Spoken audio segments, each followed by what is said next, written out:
Ya, baik. Salam sejahtera untuk kita semua. Saat ini kita akan melanjutkan materi kita, kuliah kecerdasan buatan, dengan topik Constraint Satisfaction Problem, atau kita akan kenal dengan CSP. CSP, Constraint Satisfaction Problem. Ya,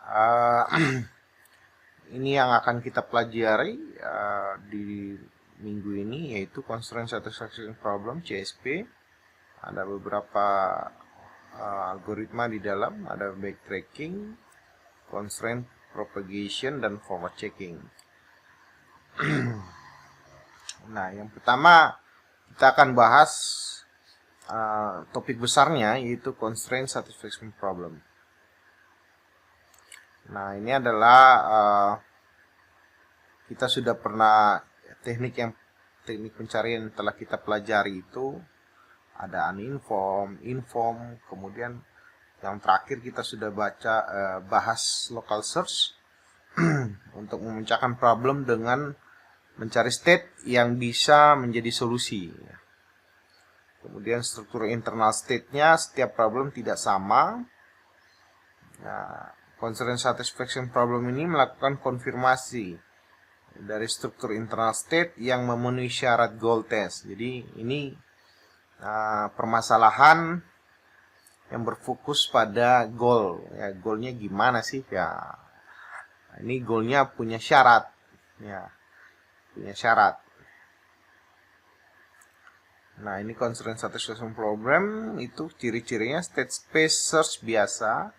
Bentuk state terserah, ya terserah, asalkan tersedia goal test dan successor function. Ada fungsi untuk bagaimana menghasilkan anak.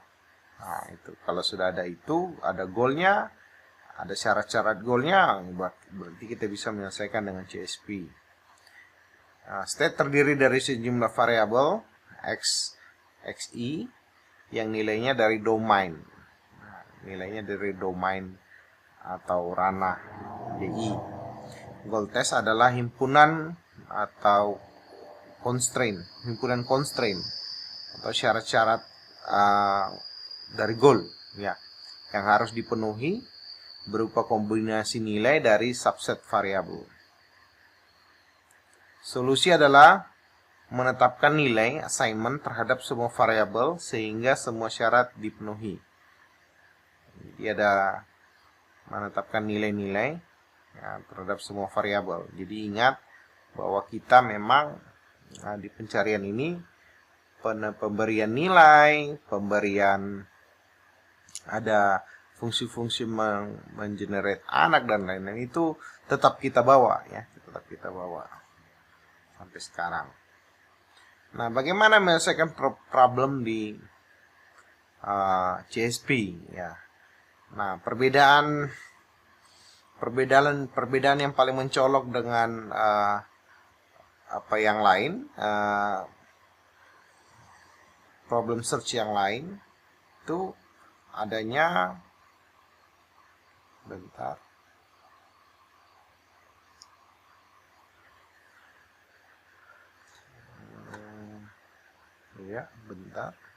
adanya bagaimana kita bisa memformulasikan sebuah goal yang lumayan rumit. Ya, dia bukan hanya sekedar sama apakah ini sudah goal atau bukan, tapi ini sudah punya banyak kriteria berbentuk kriteria goal ya, kriteria goal.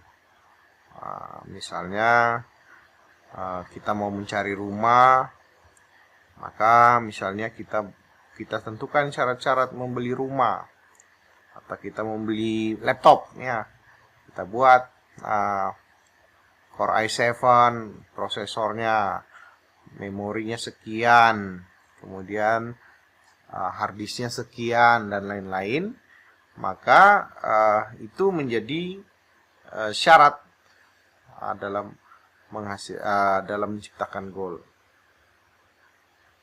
Nah, sama menghasilkan initial state masuk ke current node,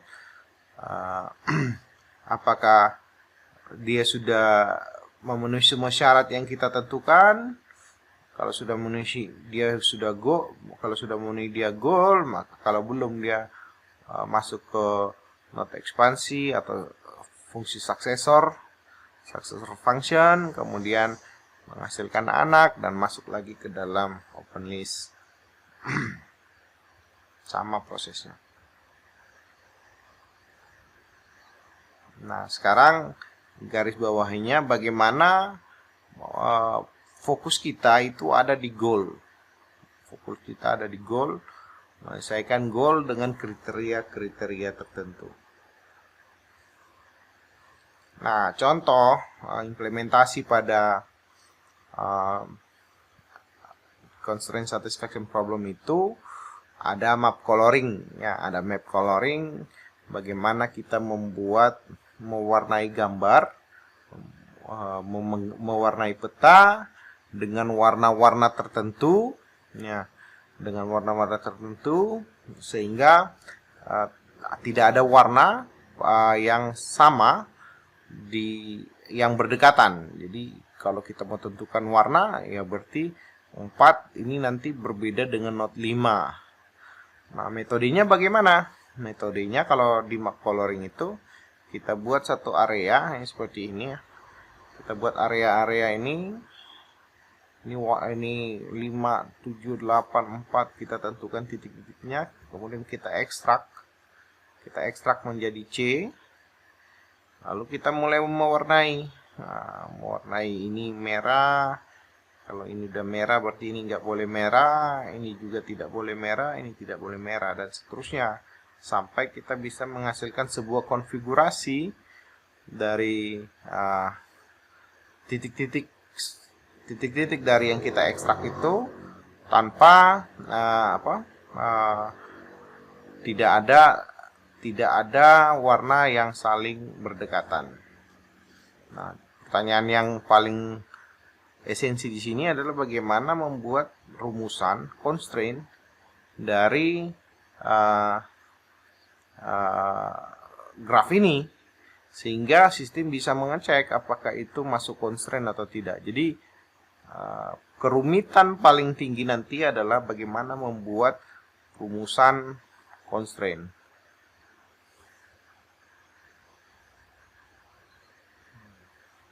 Ini pertama peta dan graf yang merepresentasikannya ini. C, graf yang merepresentasikan peta, ini diekstrak.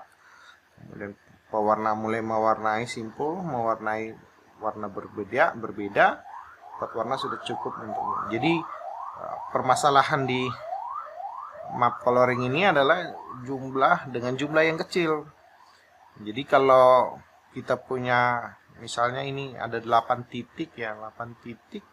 Kalau kita punya warna 20 gitu kan, 20 warna kan nggak ada masalah, tinggal kita tentukanlah warna-warnanya. Tapi tantangannya sekarang adalah bagaimana kita menemukan warna dengan jumlah warna paling kecil, ya, dengan jumlah warna paling kecil di graf. Nah, ini contoh graf coloring problem pada peta Australia. Ya, Australia di sini ada ada beberapa negara bagian, dan ini bisa kita representasikan ke graf ini. Nah, dan graf ini kita mewarnai kira-kira berapa warna atau warna apa saja yang bisa kita pasang kepada gambar ini. Nah, bagaimana menyelesaikan itu dengan CSP, ya, dengan CSP. Nah, pertama kita membuat variabel. Ini WA, North NT, Queen, NSW, Victoria, kemudian South Australia dan Tasmania. Nah, ini adalah domainnya. Warna-warna yang akan kita gunakan cuma 3, ya, red, green, dan blue. wilayah yang berbatasan harus berbeda. Ini berarti kita merumuskan, inilah kira-kira rumus atau formula untuk atau constraint-nya untuk menghasilkan peta dengan map coloring problem tadi. Nah, ini kira-kira penyelesaian rumusan masalahnya. Nah, pertama kita bisa dengan tadi 3 warna, red, green, dan blue. Red, green, dan blue kita tentukan ini semua kemungkinan kita jalani ya. Kita jalanin. Ini kalau dia red, ini kalau dia green, kalau ini blue bagaimana. Dan ini kita lakukan secara depth first search. Nah, begini terus. Kalau sudah merah berarti ini masuk hijau. Ini bisa juga biru. Kemudian kita dalami lagi ini. Ini hijau berarti ini bisa merah. Kita dalami secara depth first search.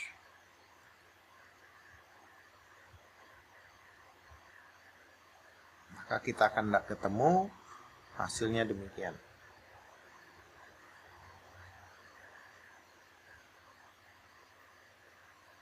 Nah, CSP itu binary CSP sebuah constraint menyangkut hubungan maksimal dua variabel ya. Dua variabel.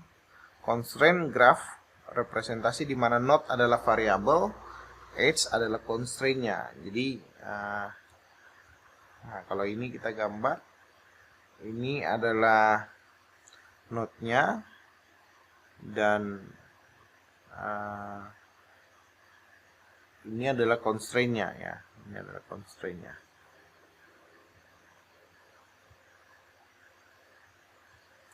Nah, dengan constraint satisfaction problem, minggu lalu saya sampaikan bahwa dengan local search kita bisa menyelesaikan permasalahan penjadwalan. Nah, CSP itu juga bisa menyelesaikan permasalahan penjadwalan, sama ya, sama dia tapi metodenya berbeda. Yang tadi yang kemarin itu local search itu dengan metode acak. Kalau ini dengan terstruktur, Makanya kalau dibilang kalau ada goal pasti dapat. Ya, kenapa bisa pasti dapat? Nanti saya jelaskan. Ini bisa diselesaikan dengan CSP ya. Jika problem diselesaikan dengan pencarian ada 3 pangkat 5 sama dengan 243 kombinasi nilai warna ya, setiap variabel, jumlah anggota pada state space ada 243. Jadi semua kemungkinan itu menjadi state space dari constraint satisfaction problem. Dari mana ini? Itu 3 didapat dari merah ya, segala kemungkinan merah, kuning, merah, hijau, biru tadi. Kemudian ada 5 area yang mau diwarnai.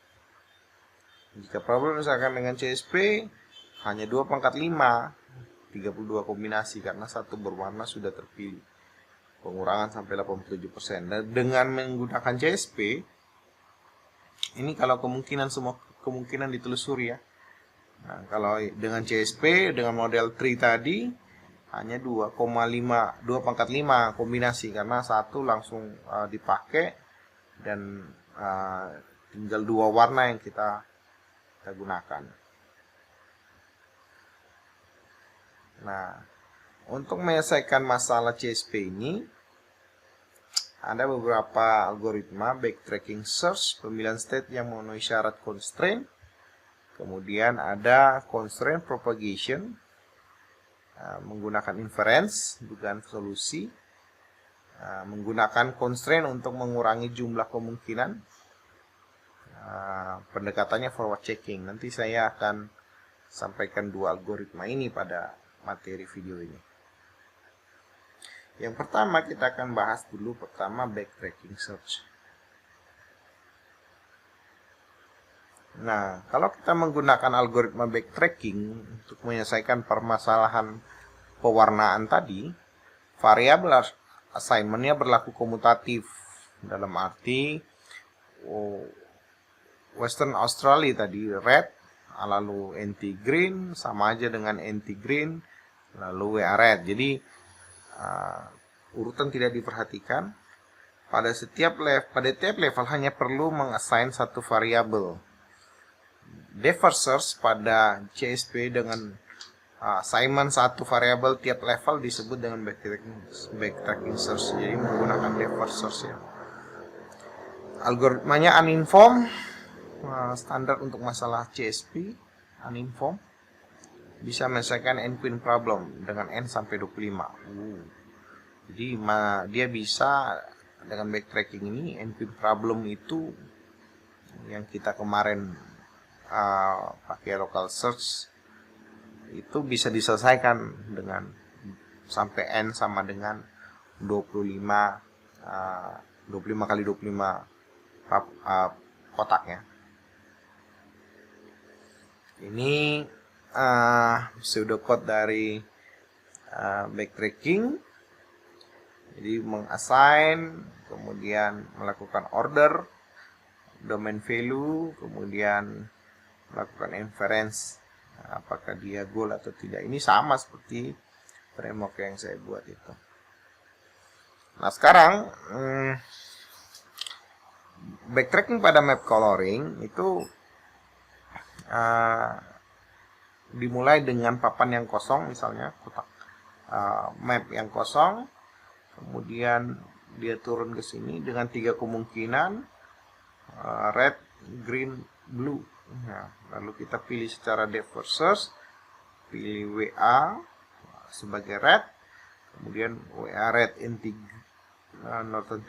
Norton tadi itu green, bisa juga blue.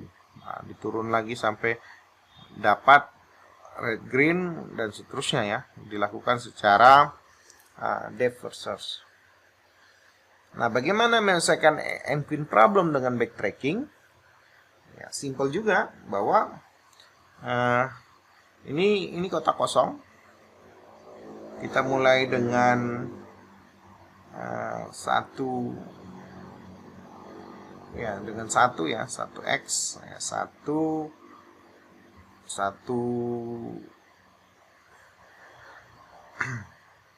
ya, tempatkan queen pada kotak 4x4, satu pagar, satu titik-titik karena masih kosong. Kemudian menempatkan queen pada baris 1, padan kedua tidak mungkin dilakukan. Jadi, kalau ini nggak bisa, nggak bisa berarti ini, nggak bisa juga berarti ini. Ya, berarti ini yang dilakukan. Kalau ini sudah ini berarti sudah saling makan. Ini juga sudah saling makan, berarti kemungkinan yang bisa adalah yang ini. Satu queen sudah ditempatkan pada A1, selanjutnya menempatkan queen pada baris berikutnya. Langkah yang memungkinkan adalah 1, 3 dan 1, 4. 1, 3 dan 1, 4. Lanjutkan dengan constraint yang telah dirumuskan. Jadi Anda lihat di sini ya, dia sudah ya yang mungkin di situ adalah 1 dan 3 dan 4. Nah, ini satu contoh n-queen backtracking dengan n-queen problem. Ini menyelesaikan 1 xxx. Ini segala kemungkinan ya, segala kemungkinan pada anak pertama. Kemudian ditelusuri pakai ini, ditelusuri pakai defer search. 1, 3, 1, 4. Nah, ini kalau 1, 3, 1, 4 berarti kan kita kembali ke sini. Misalnya lah 1, 3 kita taruh.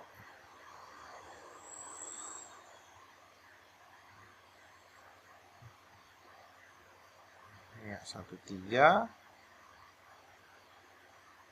Ya, 1, 3, 1, 3. Nah, ini mungkin tidak. Ini saling makan ya. Ini mungkin tidak, ini saling makan, ini nggak mungkin, ini nggak mungkin, berarti ini simpul mati. Atau, wah ini 3 ya, kalau kita pakai 4,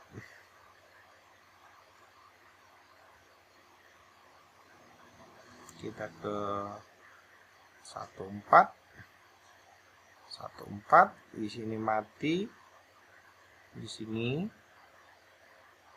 gimana? Hidup ya, 1 4, ini hidup, ini mati, ini mati. Jadi ini hidup ya, 1 4 2, 1 4 2. Kemudian ini, nah kalau kita tempatkan dia di sini, makan, saling makan. Ini juga makan, ini juga makan, ini juga makan. Maka 1 4 2 itu tidak bisa diteruskan. Ini merupakan simpul mati. Ya, kita lihat di sini.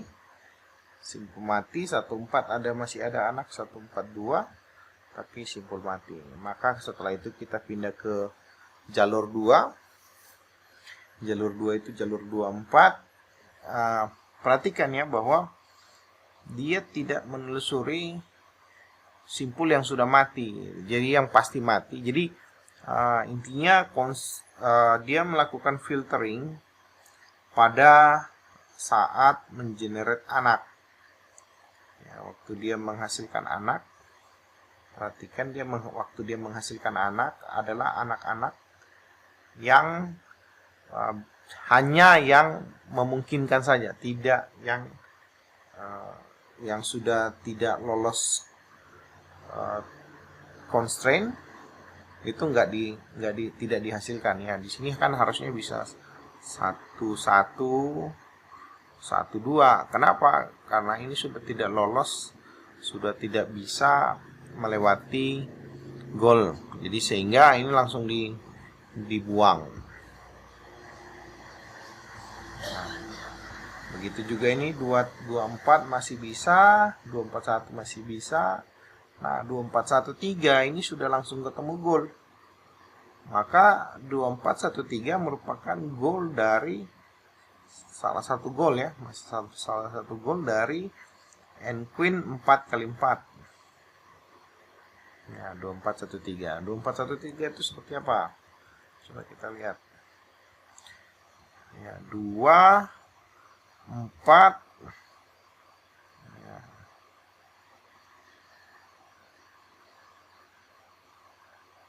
Saya bersihkan aja ya.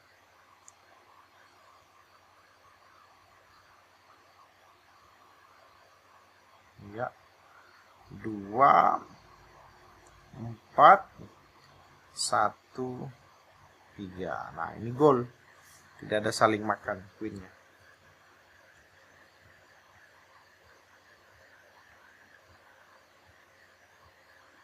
Nah, M queen yang kemarin kita sulit sekali mengimplementasi itu ternyata sangat mudah diimplementasi dengan backtracking ini.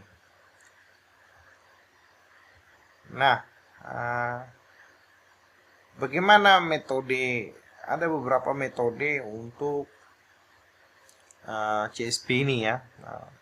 Ada namanya most constraint variable, minimum remaining value, MRV, dan most constraining variable, MCV.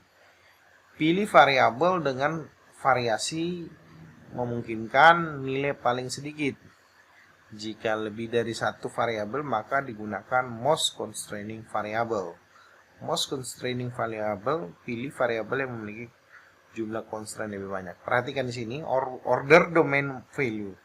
Urutkan pemilihan nilai dari variabel dengan least constraining value. Nanti Anda bisa baca. Nah, apa itu? Nah, jika Western WA ini sama dengan red, maka pilihan untuk NT dan SA tinggal 2. Ya, ini kan tadi dia sudah ngambil red ya. Berarti kemungkinan besar ini 2, ini adalah antara cuma 2 pilihan di antara mereka, yaitu bisa red, bisa green, bisa blue. Nah, tidak tidak berbatasan dengan WA. Pilihan key dan NSWV tetap 3. Jadi pilihan ini kalau kita sudah tentukan, ini pilihannya tinggal 2, ini pilihannya tinggal 2. Sementara key dan key key NSW dan V itu masih tetap 3. Jadi ini bicara kemungkinan ya. Bicara kemungkinan karena tetap 3, tetap 3. MRV memilih NT dan SA karena memilih variasi kemungkinan nilai paling sedikit. Jadi MCV, MRV itu bicara soal jumlah kemungkinannya paling kecil. Jumlah-jumlah ini, nilai-nilai ini, nilai kemungkinannya. Kenapa begitu? Maksudnya gini. Ini kalau sudah ditentukan red, NT itu pasti sudah punya batas. Dia tadi bisa, ini kan awalnya semua 3 ya kemungkinan.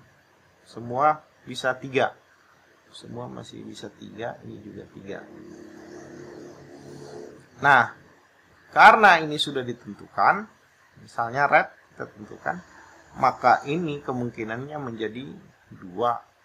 Ini kemungkinannya menjadi 2. Ini kemungkinannya masih bebas, yaitu 3. 3, 3, dan 3. Nah, MRV itu memilih NT dan SA sebagai not yang harus diwarnai ya, karena memilih variasi kemungkinan nilai paling sedikit. Jadi ini sudah nilainya tinggal 2, berarti dia yang harus diisi terlebih dahulu daripada key, NSW dan V. Itu menurut menurut MRV ya. Nah, lakukan MCV karena masih ada 2 pilihan, NT atau SA, maka jumlah constraint NT ada 3 node terhubung. Nah, karena dia sudah punya kemungkinannya cuma tinggal 2, berarti antara 2 ini, sekarang yang harus dilihat adalah jumlah constraint. Ya, jumlah constraintnya. Jumlah constraint. Tadi constraintnya itu adalah bentuk garisnya. Nah, constraint ini. Nah, ini constraintnya ada 1, 2, 3, 4, 5. Ini constraintnya 3. 1, 2, 3. Nah, constraint jumlah NT itu constraintnya 3. Ya, jumlah SA ada 5. Ya, MCV memilih SA karena jadi dia akan memilih constraint paling tinggi. Ya, karena memiliki jumlah constraint lebih banyak. Maka sekarang yang harus diwarnai adalah SA.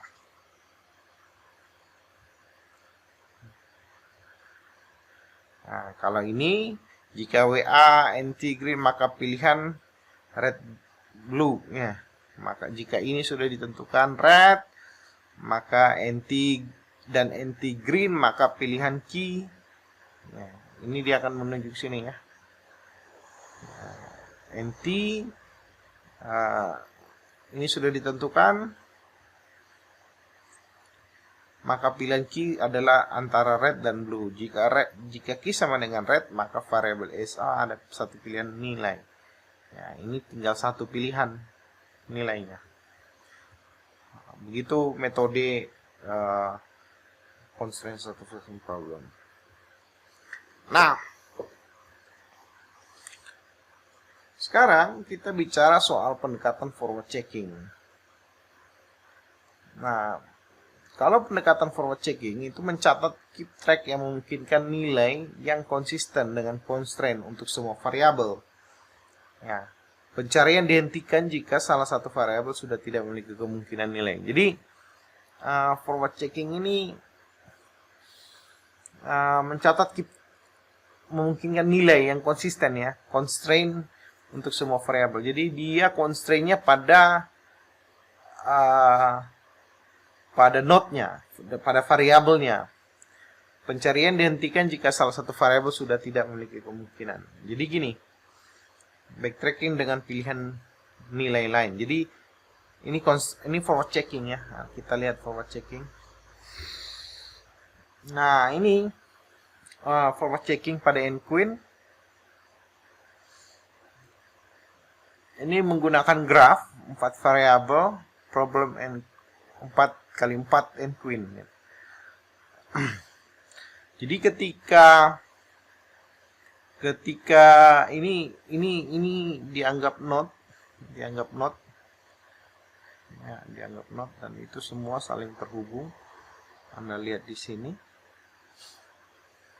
Karena ini 4 ya. Karena ini 4x4. Nah, kita lihat di sini.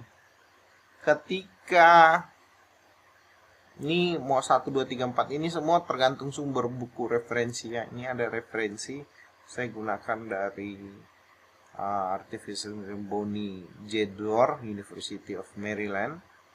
Dia menggunakan cara pandang yang berbeda ya dengan yang biasa kita pakai. Ini 1, 2, 3, 4, 5, 6, 1, 2, 3, 4 di atas. Ini prinsipnya sama ya. Jadi ketika kita tempatkan Queen di sini,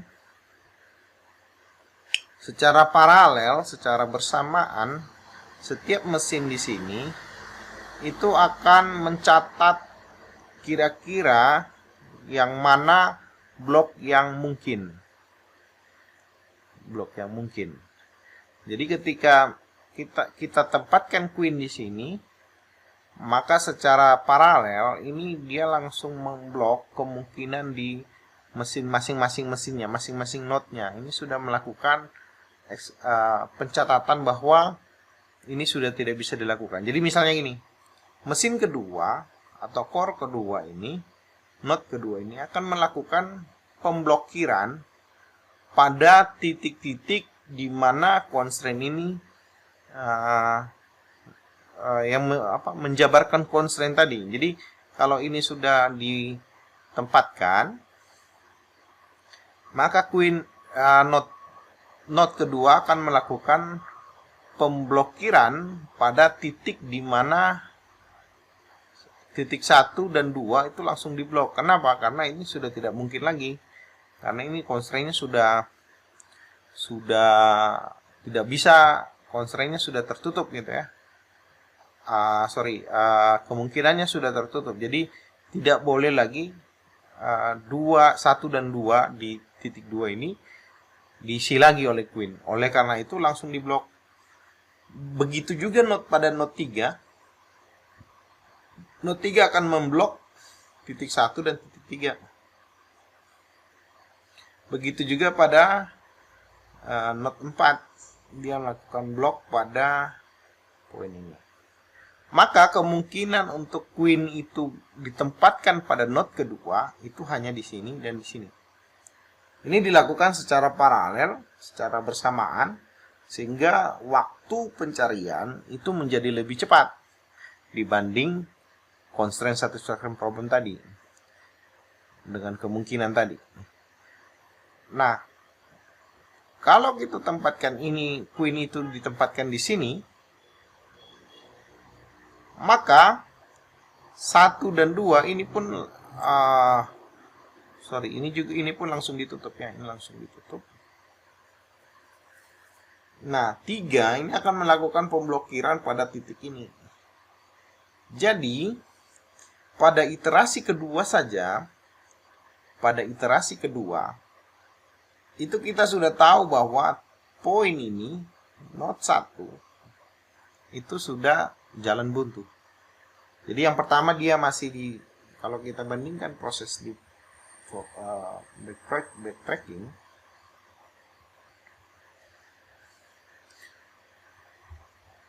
proses di sini, langkah pertama, langkah kedua, ini simpul mati ya. Langkah pertama, langkah kedua, ya masih ditempatkan 1, 2 gitu ya. Itu mungkin masih sama ya, dia sama-sama langkah kedua, iterasi kedua, tahu bahwa itu sudah buntu. Tapi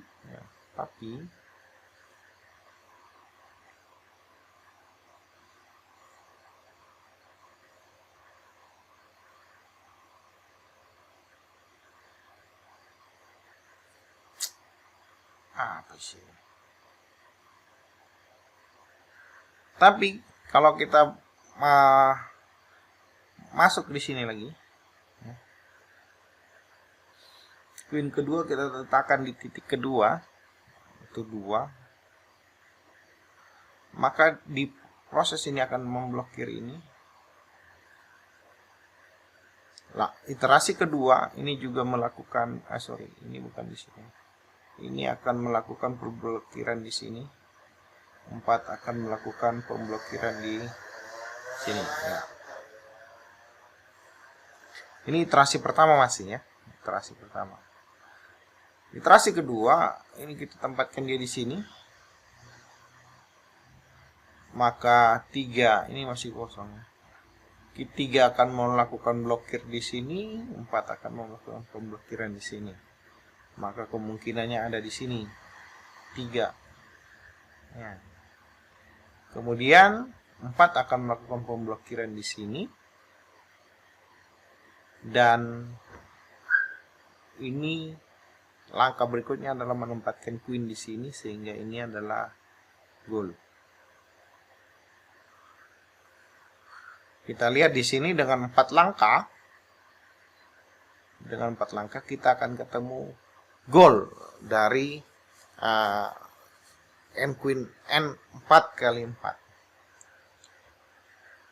Menarik memang karena proses ini akan jauh lebih cepat prosesnya dibanding proses yang pertama tadi. Ya, jadi dengan constraint ini, ya ini dia melakukan pemblokiran. Ini kalau kita tempatkan queen di sini, maka akan lagi proses penutupan blok gitu di sini. Sehingga ini sudah di langkah kedua kita udah tahu bahwa ini buntu. Lalu kita naikkan lagi dia ke sini dan seterusnya. Ini akan membuat proses N queen problem itu bisa diselesaikan dengan cepat ya, dengan cepat.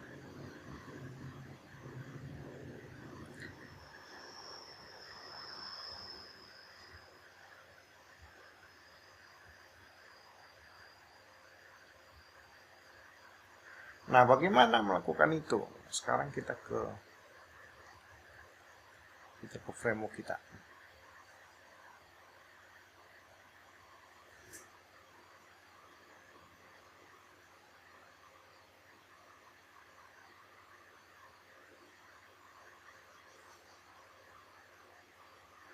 Kalau tadi constraint satisfaction problem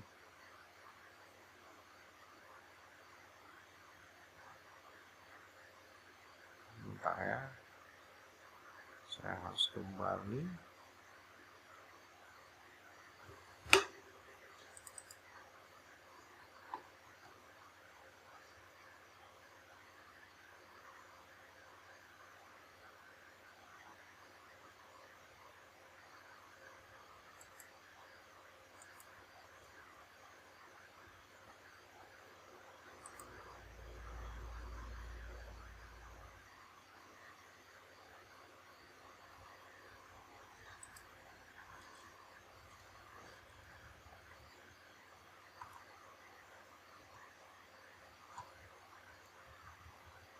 Ya.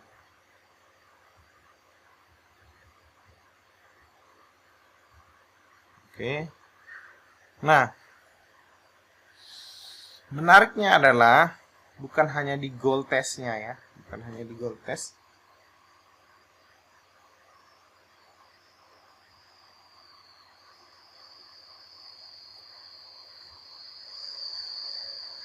Bukan hanya di goal test proses pembuatan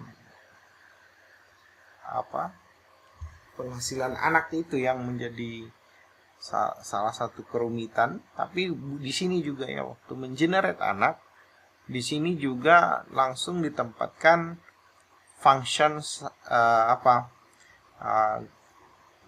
penilaian ya, penilaian ini tadi dia bilang successor function, sehingga di sini dicegah anak-anak yang bukan bagian dari goal. Jadi pencegahannya itu juga dilakukan di sini.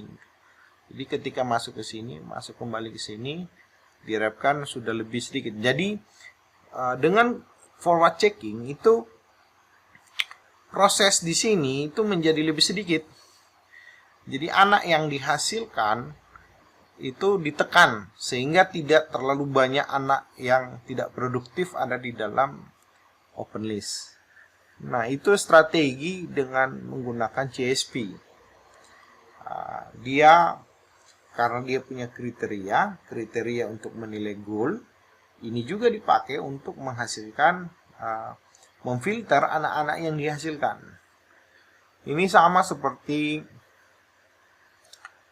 ujian-ujian kita ya. Jadi kita punya ujian kriteria, tapi pada saat kita melakukan latihan kita itu menggunakan metode yang sama dengan metode ujian, sehingga apa yang kita lakukan itu efektif.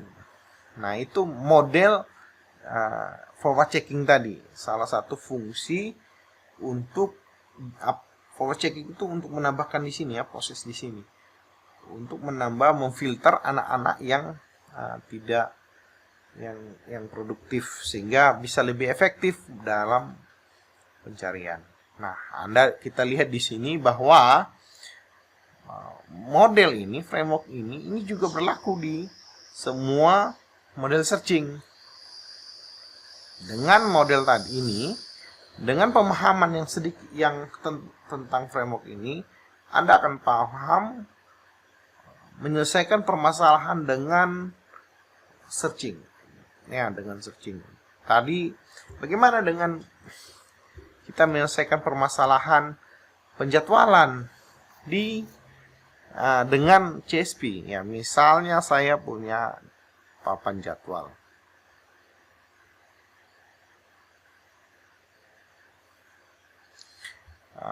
Dengan banyak lagi ya variasinya. Itu kan variasi manusia ya. Anda kalau menciptakan nanti harus menciptakan environment yang bisa kita terapkan dengan matrix, dengan apa tidak, dengan model seperti ini ya. Ini manual. Saya berharap Anda mengerti konsep ini sehingga ketika implementasi ke code jauh lebih baik gitu ya. Nah, ketika kita melakukan pengecekan di sini, misalnya saya lah RPL, saya punya beberapa kuliah RPL, misalnya di sini ada AI, di sini ada AI, maka AI di sini langsung diblok, atau di sini AI di sini nggak bisa lagi ditaruh, di sini juga nggak bisa lagi diletakkan. Sorry ya, misalnya lah ini hari Senin ya, hari Senin. Ini kita jadwal kita begini ya. Ini maka yang bagian ini ketika sudah ditempatkan di sini RPL, di sini langsung diblok untuk kasus ART. Tapi dosen yang lain boleh. Nah, based on ini dia akan berjalan terus. Kira-kira di mana lagi ART akan ditempatkan. Nah, begitu juga untuk dosen yang lain, misalnya di sini sudah ditempatkan satu Daspro misalnya. Dosen yang mengajar Daspro, untuk bagian ini langsung diblok. Nah, ini model forward checking tadi. Ini ya forward checking tadi. Nah, dengan konsep ini sebenarnya kita dengan mudah bisa menyelesaikan banyak masalah penjadwalan tadi bisa kita selesaikan. Ya, mungkin itu tentang constraint satisfaction problem. Setelah ini kita akan lanjut ke topik terakhir di paruh pertama, tentang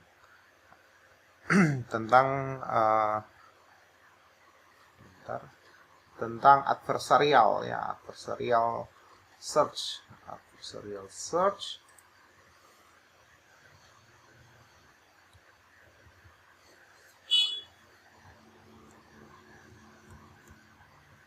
Ya, ini referensi saya yang dari video ini, dari Stuart Russell dan Peter Norvig, Artificial Intelligence Modern Approach, edisi ketiga tahun 2010. Mungkin itu saja materinya. Salam sejahtera untuk kita semua.